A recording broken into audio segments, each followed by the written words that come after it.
Bon matin tout le monde, c'est Jean-François Allard, enseignant et thérapeute en hypnose, conférencier et aussi j'organise des séminaires à l'étranger, des voyages de développement personnel. Ce matin, j'aimerais vous parler d'un sujet qui est un peu utilisé à toutes les sauces. Sortir de sa zone de confort, on entend ça souvent. Je dirais même que c'est un peu galvaudé, utilisé dans tous les sens. Mais j'aimerais vous partager peut-être, moi, comment je vois ça. Qu'est-ce que ça veut dire sortir de sa zone de confort? Mais surtout, c'est quoi les cadeaux qu'il y a pour vous à sortir de votre zone de confort? Mais qu'est-ce que ça veut dire aussi? Pour bien comprendre, sortir de sa zone de confort, il faut tout d'abord savoir que les êtres humains, on est des créatures d'habitude. C'est-à-dire que, sans s'en rendre compte, on va faire peut-être presque toujours les mêmes choses, 80 à 90% des mêmes choses. En tout cas, pour 80 à 90% des gens. Bien sûr, il y a toujours des exceptions aux règles. Mais la plupart des gens vont mettre à peu près les mêmes vêtements la semaine pour aller au travail. 80% de la nourriture qu'ils vont acheter à l'épicerie va être la même. Ils vont prendre les mêmes repas, vont aller au même restaurant, vont prendre le même chemin pour se rendre au travail. Vous avez peut-être jamais remarqué, quand vous mettez vos pantalons le matin, vous allez toujours mettre la même jambe. Vous ferez le test demain matin, vous allez voir, c'est un peu drôle, oui. De simples banalités comme mettre ses pantalons, aller apporter un objet sur vous. Ah oui, je vous donne un exemple. J'ai acheté cette montre de plongée sous-marine ici et puis je ne portais pas de montre depuis des années, donc les premières journées, elle m'a complètement agacé. Et ensuite, je me suis habitué. Et puis là, je la sens plus. Donc, c'est devenu une habitude sur une banalité comme mettre une montre.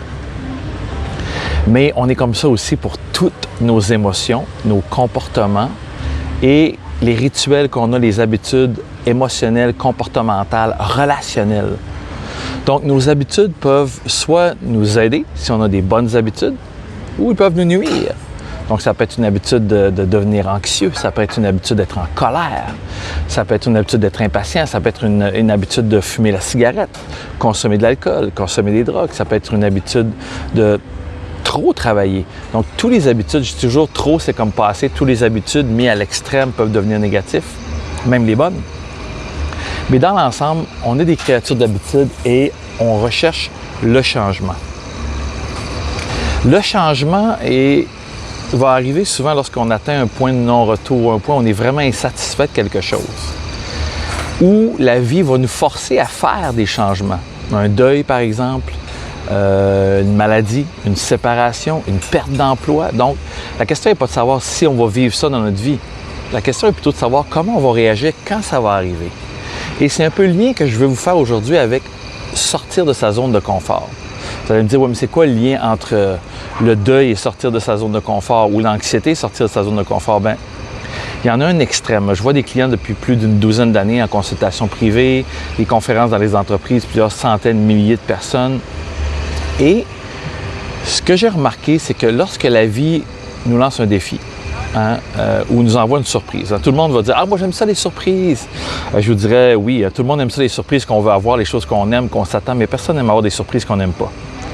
Donc, mais la vie est ainsi faite, on va tous vivre des surprises, ce que j'appellerais moins agréables ou désagréables, comme que ce soit des deuils, des problèmes mécaniques de voiture, une dépense qu'on n'avait pas calculée dans notre budget, un changement au niveau de notre emploi, une chicane de couple, une séparation, etc. Et c'est là que tout ce que je vais vous dire aujourd'hui va faire une très grande différence. Ça peut être une différence entre arriver à un burn-out ou à passer au travers d'une façon beaucoup plus agréable ou moins difficile, je pourrais dire. Qu'est-ce que j'entends par là? On est des créatures d'habitude, comme je vous disais. Et pourquoi? Parce que moi, je suis spécialisé plus dans le cerveau, le subconscient, justement, les habitudes, et je travaille avec l'hypnose. Et plusieurs études que j'ai vues vont dire qu'on est on pourrait dire des machines automatisées à 80-90%. Donc, on n'a pas besoin de réfléchir à tout ce qu'on fait. Ça devient un peu sécurisant d'avoir une habitude. On n'a pas besoin de se poser de questions. On peut tomber sur le pilote automatique. Par exemple, conduire est un des meilleurs exemples que tout le monde connaît. Au début, quand on conduit, on est hyper stressé. On a 7-8 nouvelles choses à apprendre. Et puis là, on est en surcharge, cognitive, émotive, et on est full stressé, comme on dirait. Et puis après quelques semaines, quelques mois, quelques années, on peut conduire, écouter de la musique, être en main libre, parler avec quelqu'un, on pourrait écouter un livre audio et à la fois on va gérer les 7 choses, le trafic, la limite de vitesse, les autres voitures, si quelque chose se passe en avant et on est complètement détendu. Qu'est-ce qui a changé entre les deux? C'est que c'est devenu une habitude et le cerveau, le subconscient, le cerveau va relayer ça à, on pourrait dire, des automatismes. On pourrait dire à la fois quelque chose qui est devenu presque inconscient. C'est pas inconscient de conduire, mais ça vous est sûrement aussi déjà arrivé sur l'autoroute puis vous vous dites à un moment donné, je me souviens pas du dernier bout. Ou je viens de prendre une sortie puis je m'en rappelle pas. Tellement on est sur le pilote automatique. C'est tout simplement notre nature profonde. Les choses vont devenir des habitudes. Et les habitudes vont nous ancrer toujours aux mêmes endroits, souvent dans les mêmes émotions. Donc, on ne va pas se challenger soi-même. On va plutôt aller vers les endroits qu'on connaît, qui sont sécuritaires pour nous, qui demandent le moins d'efforts possible. Et c'est là que ça va nous jouer des tours dans les périodes de surprise de la vie. Autrement dit, moi, je vous suggère de vous entraîner à sortir de votre zone de confort. Pas d'attendre d'avoir un drame dans votre vie, une séparation, parce que quand ça va arriver, vous allez tomber sur le pilote automatique. Tant émotionnel que comportemental et tout va revenir. Toutes vos programmations depuis que vous êtes enfant, si c'est des blessures émotionnelles liées à une relation, si c'est des mauvaises expériences de relation que vous avez vécues, adolescent, adulte, bien, vous allez tomber sur le pilote automatique dans vos réactions qui vont être plutôt instinctives.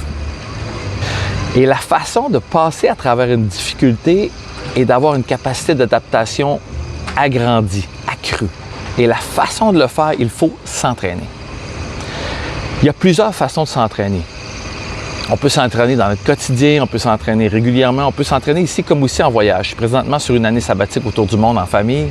Et une des raisons pourquoi moi, je privilégie le voyage, que j'organise des voyages en développement personnel avec des clients chaque année, c'est parce que dans le voyage, le cerveau est en complète immersion en zone hors confort, ou du moins en nouveauté.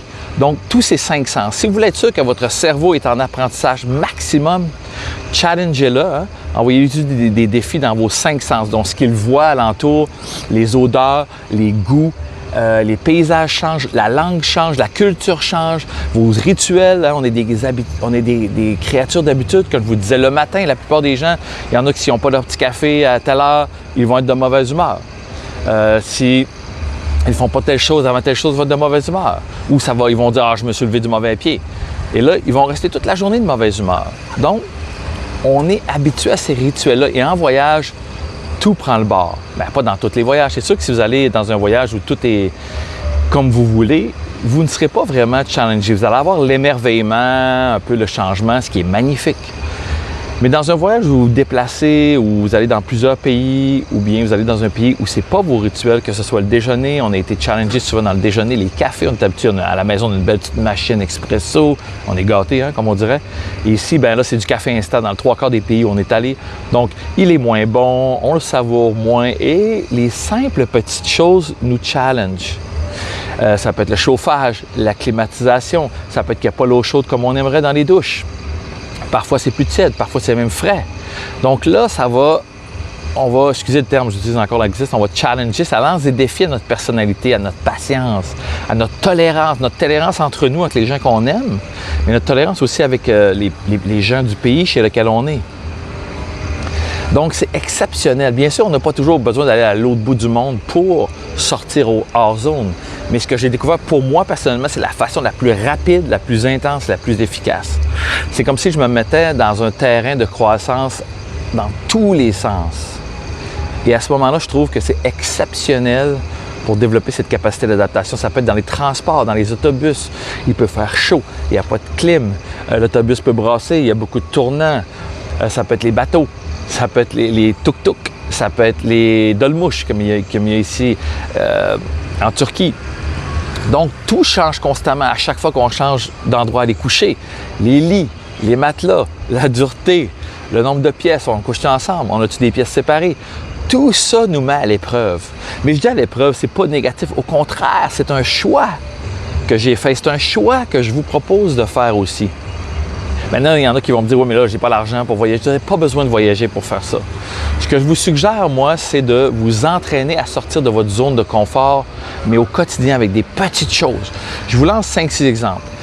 Commencez à aller manger dans un nouveau restaurant. Si vous n'avez pas d'argent pour un restaurant, achetez des nouveaux légumes à l'épicerie. Allez dans la section asiatique. Achetez de nouvelles sortes de viande. Achetez des nouveaux fruits. Le fruit du dragon, la paille-paille, de jackfruit. Il y en a plein.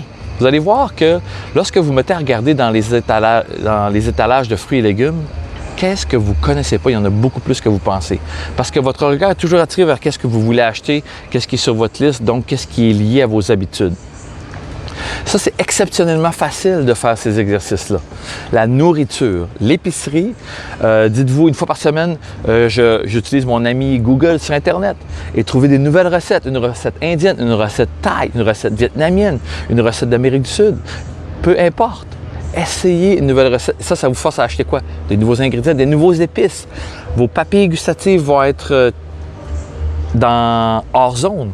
Votre vision va être hors zone. Votre kinesthésique, vous allez cuisiner ça, vous allez être hors zone.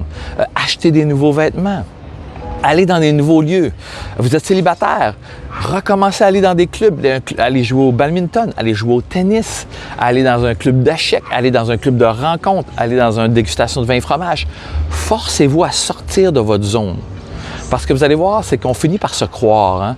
Dans nos habitudes, on est tellement confortable qu'on va se convaincre que c'est pas bon pour nous. On dit « Ah non, ça c'est pas bon pour moi, il n'y a rien à faire là » ou « J'ai déjà été, c'était pas agréable ». Les choses changent, les gens changent, on change. Mais la façon de changer la plus agréable, c'est soi-même de se mettre hors de sa zone de confort plutôt qu'attendre que la vie vous mette hors de votre zone de confort. Et là, croyez-moi, c'est beaucoup plus difficile.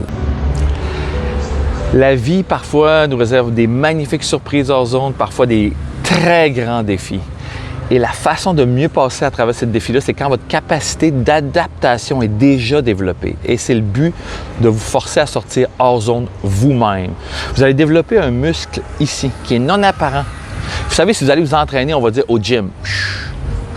Hein? Vous savez, hein? Le principe de l'entraînement musculaire, vous savez que c'est quand on va faire de la musculation, on va sortir notre muscle de sa zone de confort, l'enveloppe externe va se déchirer, des micro-déchirures, et pendant la nuit, il va se réparer et il va changer de forme, de grosseur. Donc, il faut vraiment l'amener en zone presque de souffrance ou d'inconfort pour avoir une croissance musculaire. Même chose avec votre cerveau, votre gestion émotionnelle, votre intelligence émotionnelle. Donc, si vous vous campez dans vos habitudes, c'est une recette à avoir plus de difficultés plus tard. Et quand la difficulté arrive, c'est presque impossible de tomber en mode apprentissage. On tombe plutôt en mode automatisme, en mode entraînement, ce que vous avez développé. Donc, pour ceux qui veulent commencer à petite échelle, commencez chez vous, vous-même. Lisez un nouveau livre, par exemple, qui n'est pas dans votre zone de visite. Moi, je lis toujours des romans de policiers. Prenez un autre type de roman. Aller dans un autre restaurant, vous allez dire « Ouais, mais je ne vais pas dépenser de l'argent pour aller dans un restaurant que je n'aimerais pas. » Mais écoutez, c'est ça. Il y a un risque à tout. Vous êtes beaucoup mieux de vous exposer vous-même à un risque de moins aimer la nourriture que d'attendre que les gros défis de la vie vous exposent à un risque émotionnel, un risque relationnel dans votre couple, un risque relationnel avec vos enfants, avec le travail. Vous pouvez vous-même faire tout ça. Donc, c'est un peu mon message d'aujourd'hui. Pour ceux qui aiment, qui sont un peu plus peut-être intenses, comme moi, hein, je me pourrais me qualifier quand même d'une certaine intensité. Regardez sous la vidéo, on peut faire ça bien sûr avec l'hypnose. On peut faire ça en consultation privée avec l'hypnose. Ceux que ça intéressera, mes coordonnées vont être sous la vidéo. On peut faire ça en voyage. Donc, regardez les voyages que j'organise. Présentement, il me reste 3 places pour mon pèlerinage dans le désert du Sahara. Mais je ne sais pas à quelle période vous allez écouter cette vidéo-là. Donc, vous irez voir, vous m'écrirez. Mon courriel est en bas de la vidéo. info@jean-françois-allard.com ou info@hypnoseetvous.com. Dépendant si c'est une conférence ou une consultation en hypnose ou une demande pour aller en voyage. Et ce travail-là, pour le subconscient, changer ses habitudes commence aussi par se connaître. Savoir c'est quoi mes habitudes, c'est quoi les croyances que vous avez présentement, mais c'est quoi aussi les habitudes qui vous nuisent pour commencer à les changer. Et tout ça passe par le même mécanisme, en gros, avec bien sûr certaines nuances. Je vous offre au bas de cette vidéo-là un petit programme gratuit que j'appelle « Comment maximiser la puissance du subconscient » et vous allez toucher à vos habitudes parce que vous allez vous poser des questions à savoir c'est quoi les habitudes ou les croyances que vous avez qui vous nuisent et à partir de ce moment-là, on va commencer à pouvoir les changer. Changer veut dire sortir hors zone. Donc, tout ça est gratuit sur la vidéo. Je vous mettrai un lien aussi si vous voulez vous procurer des séances d'hypnose en ligne, comment aller les chercher. Ceux qui sont en accéléré, qui aiment se lancer dedans, bien, j'ai un programme de 10 semaines de coaching que je vais mettre sous la vidéo.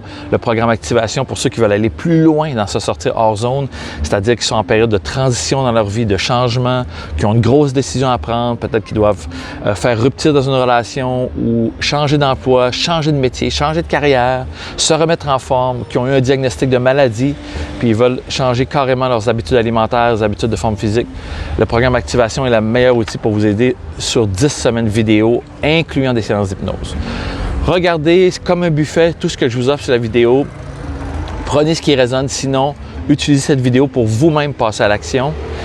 Et dernière chose, j'aimerais que vous m'écriviez sous la vidéo quelles seraient les 2 ou 3 choses que vous pouvez faire au quotidien ou à chaque semaine pour changer vos habitudes. Écrivez-moi ça, écrivez-moi vos questions, ça me fait plaisir d'y répondre. Écrivez-moi courriel, Facebook, je vais mettre aussi ma page Facebook, mes 2 pages Facebook.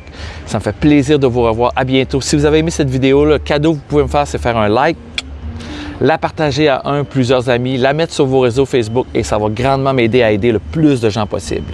Sur ça, passez une magnifique journée. Je vous souhaite de partir à l'aventure hors zone, hors terre inconnu et d'apprécier le chemin.